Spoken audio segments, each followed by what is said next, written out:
biz həm beynəlxalq təcrübəyə toxunacağıq, eyni zamanda da milli səviyyədə bu vaxta qədər hansı işlər görülüb və hansı işlər görülə bilər.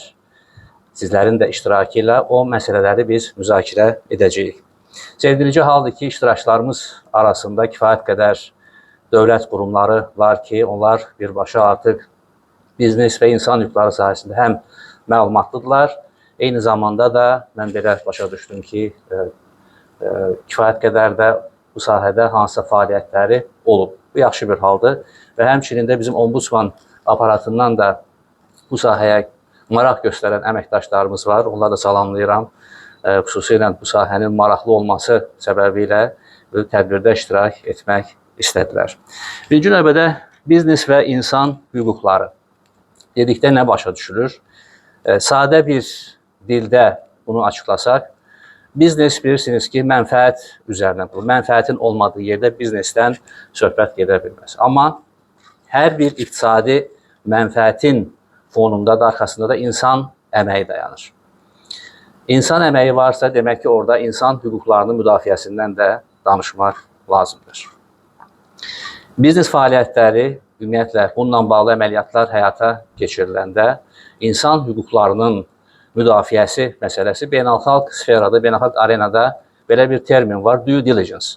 Yəni, hər bir əməliyyatda bir başqa bir sözdə dürüstlük də deyilir. Due diligence prinsipinə riayət edilməlidir.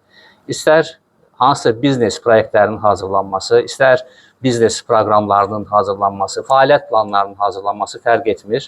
Bütün bu sahələrdə due diligence prinsipinə riayət edilməlidir.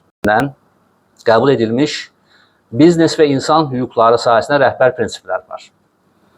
Həmin rəhbər prinsiplər 3 əsas sütundan, belə deyək, komponentdən ibarətdir.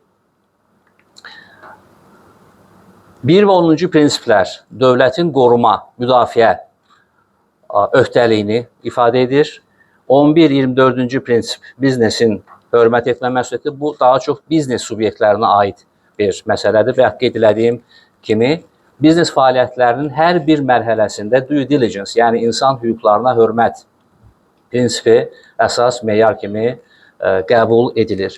25-31-ci prinsiplər isə hüquq müdafiə vasitələrindən çıxışı, yəni sonuncu deməli sütundur. Hüquq müdafiə vasitələrindən çıxışı göstərir. Burada da təbii ki, ənənəvi məhkəməyə müraciət zərər çəkmişlər tərəfindən və ya məhkəmədən kənar mexanizmlərə müraciət etmə imkanlarını təqdim edir.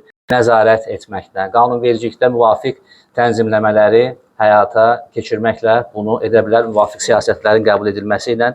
İkinci sütunumuzda isə biznesin hörmət etmə öhdəliyi, yəni due diligence, bütün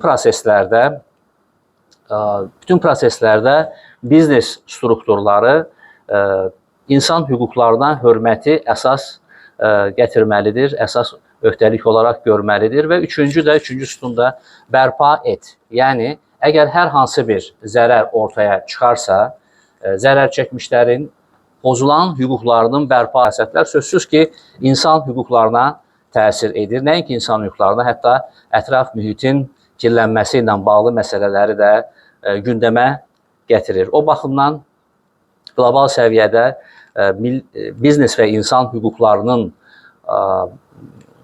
dövlətlər tərəfindən milli fəaliyyət planlarına daxil edilməsi, orada müzakirə edilməsi və bütün proseslərdə buna diqqətin yönləndirilməsi əsas amil kimi görünür.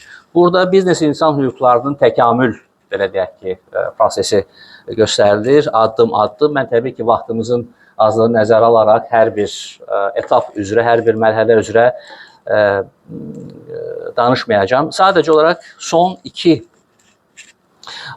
deməli, mərhələ üzrə mən istərdim ki, diqqətinizi bura yönləndirim. 2011-ci ildə qəbul edilmiş prinsiplər BMT-nin bu vaxtda artıq danışıldı və son yeni bir deməli, direktiv olan Avropa İttifaqı tərəfindən 2024-cü ildə qəbul edilmiş deməli, direktivdir. Korporativ dayanıqlıq üzrə dürüstlük direktivi. Bilirsiniz ki, BMT-nin biznes və insan hüquqları prinsipləri daha çox tövsiyə xarakteri daşıyır. Dövlətlərə tövsiyə edilir ki, bu prinsiplərə riayət edilsin. bütün qəbul edilən insan hüquqları ilə bağlı fəaliyyət planlarında ola bilər və ya biznes və insan hüquqları sahəsində qəbul edilmiş ayrıca xüsusi bir fəaliyyət planı ola bilər, fəaliyyət strategiyaları ola bilər, fərq etmir. Bu tövsiyə xarakteri daşıyır. Amma bu direktiv isə artıq tövsiyə xarakterindən çıxıb bir öhdəlik halına çevrilib. Direktivin əsas məqsədi nədir? Şirkətlərin insan hüquqlarına və ətraf mühitə mənfi təsirlərinə görə məsuliyyəti artırmaq və təchizat zinciri boyunca etik və dayanıqlı idarə etməni təmin etmək. Şimdi bu təchizat zinciri dedikdə nə deyilir? O supply chain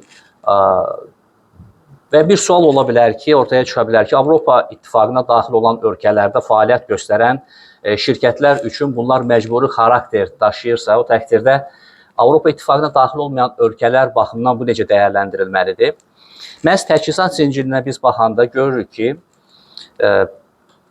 artıq təchizat zincirinə daxil olan hər bir şirkət həmin öhdəliyi yerinə yetirmək məcburiyyətində qalır. Necə?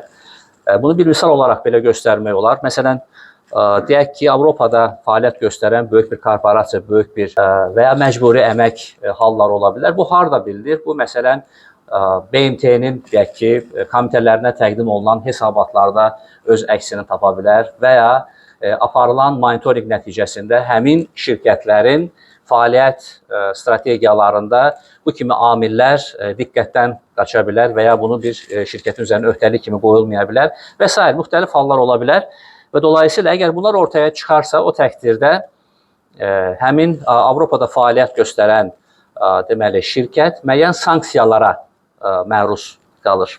Ki, orada başqa bir struktura da həvalə edilsin. Amma bunun ən effektiv yolu, ən